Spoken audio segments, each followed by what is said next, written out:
रखे जिन्होंने सत्संग में भी बोला है कि वहां पे डैश डैश जाते हैं। परंतु मैं सिर्फ क्या पूछना चाहता हूं कि अब आखिरी बात मैं भाटी जी से पूछना चाहता हूं।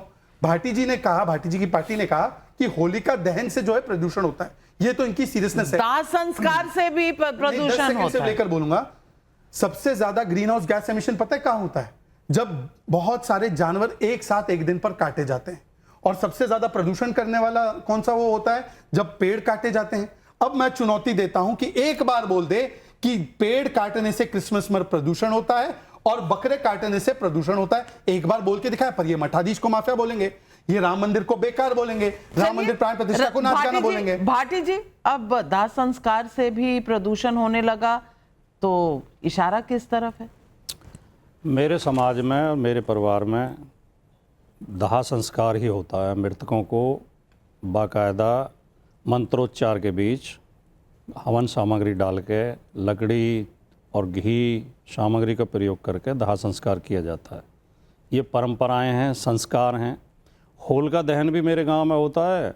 जब मैं गांव में होता हूं तो मैं भी शामिल हो जाता हूं, मैं नहीं होता हूं तो परिवार के लोग शामिल होते हैं। तो हम तो इन दोनों चीज़ों में शामिल हैं। लेकिन सवाल ये है कि देश में जो प्रदूषण बढ़ रहा है वो जिन भी कारणों से बढ़ रहा है, अगर उन कारणों पे कोई चर्चा कर रहा है तो ये गुनाह हो गया क्या, ये अपराध हो गया?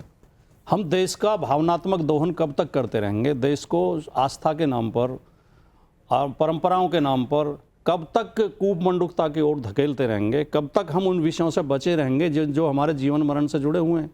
आज दिल्ली गैस चैम्बर बनी हुई है, दिल्ली में लोग मर रहे हैं, बच्चे बीमार हो रहे हैं, फेफड़े खराब हो रहे हैं। डॉक्टर पर्ची पे लिख रहे हैं कि अगर जीवन बचाना है तो दिल्ली छोड़ के चले जाओ महीने 2 महीने के लिए, दूर भेजने की सलाह दे रहे हैं। प्रधानमंत्री जी हमारे हर महीने निकल जाते हैं विदेशों में, ताज़ा हवा ले आते हैं जहाँ प्रदूषण नहीं है, फिर आ जाते हैं लौट के। प्रधानमंत्री जी को 142 करोड़ लोगों के स्वास्थ्य का भी ख्याल रखना चाहिए। आप कोई उपाय तो करिए। आप उपाय तो करेंगे नहीं। कोई व्यक्ति अगर किसी विषय को बता रहा है तो वो इतना बड़ा गुनाह हो गया कि आप चर्चा भी नहीं होने देंगे, आप विपक्ष को आवाज़ भी नहीं उठाने देंगे, विरोध भी नहीं करने देंगे। आप ये वीबी राम जी ले आए, वीबी राम जी शॉर्ट नाम रख दिया आपने। ये राम के नाम पे तो योजना नहीं है। आप क्यों देश को गुमराह कर रहे हैं? सवाल तो ये बनता है कि आपको गांधी के नाम से क्या नफरत है? आपने गांधी का नाम हटाया है, राम के नाम पे ये योजना नहीं है। ये विकसित भारत गारंटी फॉर रोजगार एंड आजीविका मिशन ग्रामीण, अब इनके अक्षर जोड़ के आप इसे राम से जोड़ना चाहते हो तो उस तरफ ही तो संजय सिंह का इशारा है। और मैंने भी कल एक डिबेट में बोला था कि इस तरह तो रावण और मंदोदरी का नाम जुड़ के भी राम हो जाता है। इस तरह क्यों आप लोगों को गुमराह कर रहे हैं? राम के नाम पे आप रखना था, आप रखते प्रभु श्री राम ग्रामीण रोजगार गारंटी योजना। अगर कोई विरोध करता तो तब कहते आप राम का विरोध कर रहे हैं। दूसरी बात, इस योजना में जो फेरबदल किए गए हैं, मिश्रा जी ने भी उस तरफ इशारा किया कि आपने एक तो पहली जो योजना थी उसमें 90% पैसा सेंटर देता था, 10% राज्य देता था। आपने इसमें 40-60 कर दिया, अब 40% राज्य को देना पड़ेगा। दूसरे पहले जो योजना थी उसमें गांव से जो प्रस्ताव पास होकर जाते थे उन्हीं पर काम होता था, अब प्रस्ताव पास होंगे सेंटर से। आपने सही में इस योजना का दम घोंप दिया है। ये योजना थोड़े दिन में मर जाएगी, ये खत्म हो जाएगी। संसद में पारित हुआ ना वो बिल, संसद में तो अपनी बात रखी, संसद से पारित हुआ। संसद में तो इन्होंने कृषि बिल भी पास करा लिए थे। मैं फिर उसी मुद्दे पर आती हूँ। कृषि बिल भी पास करा लिए थे, फिर वो वापस लेने पड़े। ठीक है नाविका जी, 10 सेकंड से लेकर बात करना चाहता हूं कि एक है जिनके नाम में राम है, हालांकि वो राम मंदिर को बेकार बोलते हैं, राम गोपाल यादव। उनका फर्स्ट स्टेटमेंट था कि एसआईआर छोड़कर किसी भी मुद्दे पर अगर चर्चा हुई हम पार्लियामेंट चलने नहीं देंगे। ये आपने चलाया था टाइम्स नाउ पर, मैं झूठ बोल रहा हूं? तो तब प्रदूषण मामला था या नहीं था? दूसरी बात, आरके चौधरी का बयान, इसमें आप बता दीजिए व्हीक्यूलर पोल्यूशन का जिक्र नहीं है, इंडस्ट्रियल पोल्यूशन नहीं है, कंस्ट्रक्शन का डस्ट नहीं है।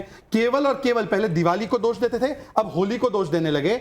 और अब मैंने क्रिसमस पे और जो ईद के समय पर बकरे और सारी चीजें कटती है उसके बारे में बोला तो भाटी जी एकदम चुप, भाटी जी अपना सुनाने लगते हैं। पर आखिरी बात में सिर्फ गांधी जी की बात की इन्होंने, सिर्फ बता दूं कि मनरेगा का पहले नाम महात्मा गांधी से नहीं जुड़ा था, 5 साल बाद जुड़ा। पर गांधी जी तो राम जी को का नाम लेते लेते चल बसे थे। उसी राम को आप मुसलमान बोलते हैं। बोलिए आप राम मुसलमान थे या नहीं थे?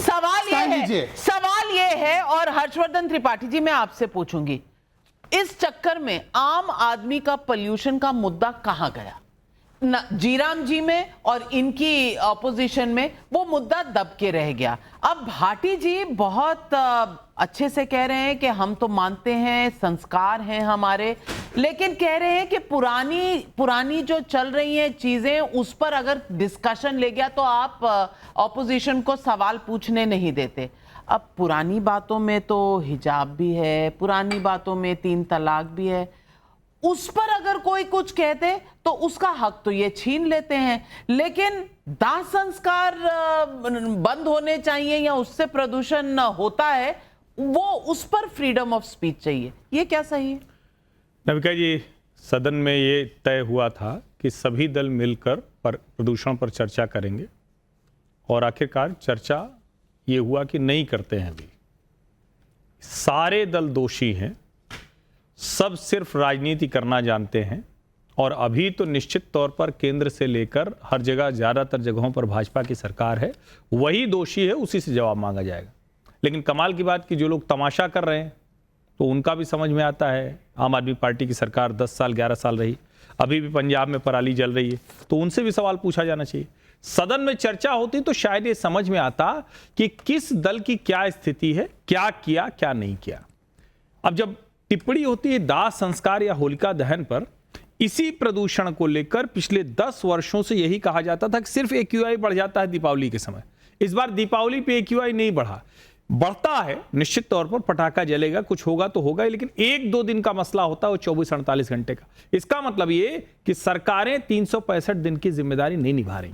और मैं तो बड़ा आश्चर्यचकित हो गया। अश्विनी मिश्रा जी को बताना चाहिए, मैंने भी कोशिश की, खोजा इतनी देर में, कभी अटल बिहारी वाजपेयी ने वो वाक्य नहीं कहा जो संजय सिंह वाला बयान इन्होंने अटल जी के नाम पर चिपकाया। वो कुछ लोग हवाई बात करते हैं, सारे फैक्ट चेक बता रहे हैं। मैं अश्विनी जी से भी आग्रह करूंगा कि वो फैक्ट चेक खोज लें अभी इतनी देर में और बाद में माफी मांग लें, क्योंकि ये तरीका ठीक नहीं कि संजय सिंह ने एक बेहुदा बयान दिया, उस पर आप अटल जी के मुंह में चिपका दें जिससे कि वो सही साबित हो जाए। ये अच्छी बात नहीं। ये किसी भी मतलब राम का नाम आए तो उसको आप गलत तरीके से प्रस्तुत करेंगे, ये बहुत खराब प्रैक्टिस है, बहुत बैड प्रैक्टिस है, इससे बचना चाहिए। नयन शर्मा, जवाब दीजिए। राम के नाम से कितना खिलवाड़ हो रहा है ये आपके सामने। संजय सिंह के बयान में आपने देखा किस तरह से कहा जा रहा है, और हर्षवर्धन त्रिपाठी जी का फैक्ट चेक है। जवाब दीजिए। देखिए, पता नहीं कहाँ का फैक्ट चेक है इनका, हम आपको दे देंगे वो सारी न्यूज़पेपर जिसके अंदर ये छपा हुआ है। अटल जी को कोट करके वो बोल रहे हैं, पूरा बयान चलाओ आप, दे दीजिए। आप पूरा बयान मैं आपको ये व्हाट्सएप कर दूंगा और आप चला देना। कहीं नहीं है। उन्होंने बकायदा पार्लियामेंट में बोल के बोला है कि मैं अटल जी को कोट कर रहा हूं। उन्होंने बोल के बोला, और क्या बोला उन्होंने, उनके बयान को आप तोड़ मड़ोड़ के कुछ भी दिखा देंगे। उन्होंने ये कहा है कि हम भाजपा को राम के नाम पे भ्रष्टाचार नहीं करने देंगे। एक ऐसी स्कीम जिसके अंदर हजारों करोड़ रुपए का भ्रष्टाचार करके बैठे हैं ये लोग, हजारों करोड़ रुपए खा के बैठे हैं ये लोग, उस स्कीम का नाम भगवान श्री राम के नाम पे रख के ये क्या कहेंगे, हम हजारों करोड़ रुपए खा के, कोई बात नहीं, अब हमने राम जी के नाम पे रख दिया, हमें माफ कर दो। ये बोला हम लोगों ने। ये लोगों को मूर्ख बनाने का काम कर रहे हैं। आज ये कह रहे हैं कि विपक्ष नहीं होने दे रहा प्रदूषण के ऊपर जो है वो बहस। अरे आप जो नहीं होने दे रहा उसको उठा के बाहर फेंक दो, आप करो प्रदूषण पे बहस। 17 लाख लोग मर गए हैं 1 साल के अंदर प्रदूषण से। कितने डेथ सर्टिफिकेट आपने देश में बनाए जो बताते हो कि ये प्रदूषण से मर गया? आज लाखों लोग हमारे देश में प्रदूषण से मर रहे हैं। 900 पार हो गया यहाँ का AQI, और आपकी मुख्यमंत्री को AQI, IQ, थर्मा